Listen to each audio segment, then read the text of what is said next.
एकादशी क्या है? एकादशी शब्द संस्कृत भाषा से उत्पन्न हुआ है, जिसका शाब्दिक अर्थ 11 होता है। हिंदू संस्कृति में एकादशी को एक बहुत ही शुभ दिन माना जाता है। यह मास के 2 बार होती है, एक कृष्ण पक्ष में चंद्रमा के कम होते समय और एक शुक्ल पक्ष में चंद्रमा के बढ़ते समय। पूर्णिमा से अमावस्या तक का समय को कृष्ण पक्ष कहा जाता है और अमावस्या से पूर्णिमा तक का समय को शुक्ल पक्ष कहा जाता है। इन दोनों पक्षों के 11वें दिन को एकादशी कहा जाता है, जिसे आध्यात्मिक प्रगति के लिए महत्वपूर्ण माना जाता है और एकादशी पर उपवास करना आत्मिक यात्रा में महत्वपूर्ण है। एकादशी का महत्व। पुराणों के अनुसार भगवान विष्णु ने एक देवी की सृष्टि की थी, जिसका नाम एकादशी रखा गया था। एकादशी की सृष्टि एक दानव मूरा के पराजित होने के लिए की गई थी। एकादशी के माध्यम से उस दानव की मृत्यु के बाद भगवान विष्णु ने इस क्रिया से प्रसन्न होकर एकादशी को वरदान दिया कि जो भी भक्त एकादशी व्रत का पालन करेंगे, वे सभी पापों और अशुद्धियों से मुक्त होने में सफल रहेंगे और निश्चित रूप से मोक्ष प्राप्त करेंगे। एकादशी के व्रत का वास्तविक उद्देश्य सर्वोच्च भगवान श्री कृष्ण के प्रति आस्था और प्रेम को बढ़ाना है। मूल सिद्धांत केवल उपवास करना नहीं है, बल्कि भगवान श्री कृष्ण के प्रति अपनी आस्था और प्रेम को बढ़ाना है। श्रील प्रभुपाद के अनुसार भक्त को पर्याप्त समय के साथ एकादशी पर 25 माला या उससे अधिक बार जप करना चाहिए। असली एकादशी का अर्थ है उपवास और जप। जब कोई उपवास करता है तो हरे कृष्ण मंत्र का जप सरल हो जाता है। इसलिए एकादशी के दिन जितना संभव हो अन्य व्यवसाय को स्थगित करें, जब तक कि कोई आवश्यक कार्य न हो। एकादशी के फायदे। एकादशी के दिन उपवास करना किसी भी तीर्थ स्थान पर जाने के बराबर है। इस व्रत का पुण्य प्रसिद्ध अश्वमेध यज्ञ के समान माना जाता है। आध्यात्मिक जीवन में प्रगति होती है। यह मन, शरीर और आत्मा को शुद्ध करता है।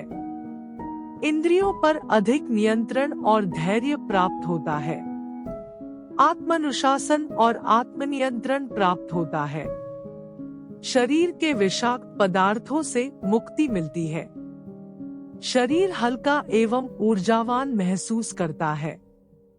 मानसिक ऊर्जा सही दिशा में निर्देशित होती है। सुख, समृद्धि एवं शांति प्राप्त होती है। मोह माया के बंधनों से मुक्ति मिलती है। समस्त पापों से मुक्ति मिलती है। एकादशी व्रत कौन रख सकते हैं?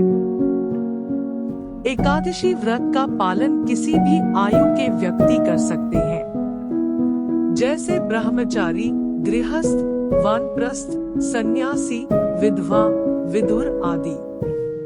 यदि आप शारीरिक रूप से उपवास करने में असमर्थ हैं, तो यह व्रत मत रखिए। एकादशी व्रत कैसे करें?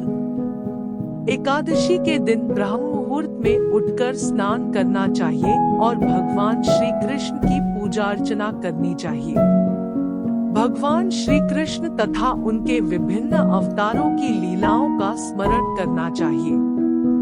जितनी बार संभव हो हरे कृष्ण महा मंत्र का जाप करें।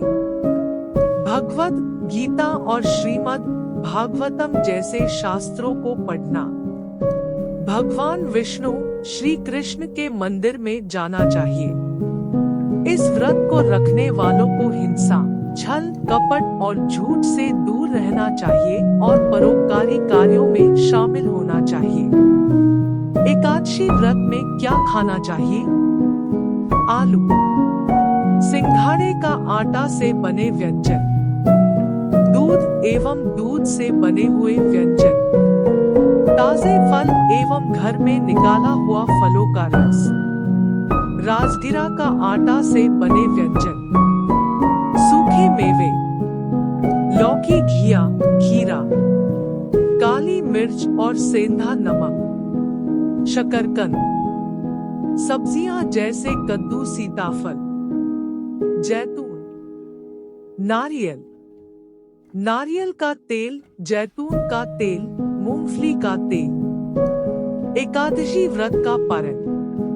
एकादशी व्रत को रखने के बाद इसे खोलने की प्रक्रिया को हम पारण कहते हैं, जिसे द्वादशी तिथि के सूर्योदय के बाद किया जाता है। पारण का समय द्वादशी तिथि समाप्त होने से पहले ही होता है और इसे उसी समय में कर लेना चाहिए।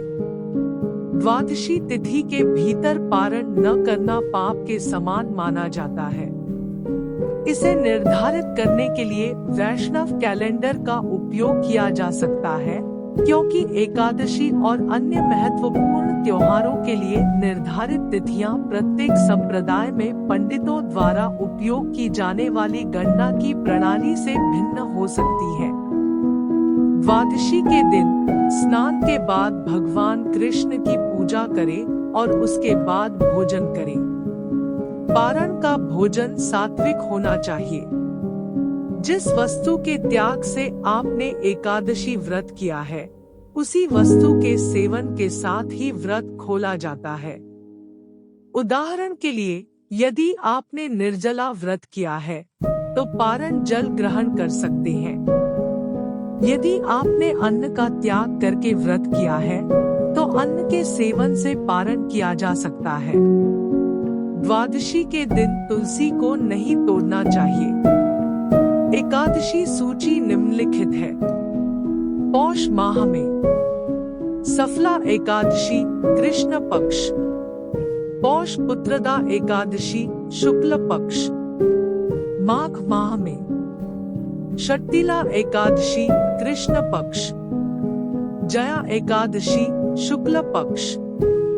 फाल्गुन माह में विजया एकादशी कृष्ण पक्ष, आमल की एकादशी शुक्ल पक्ष।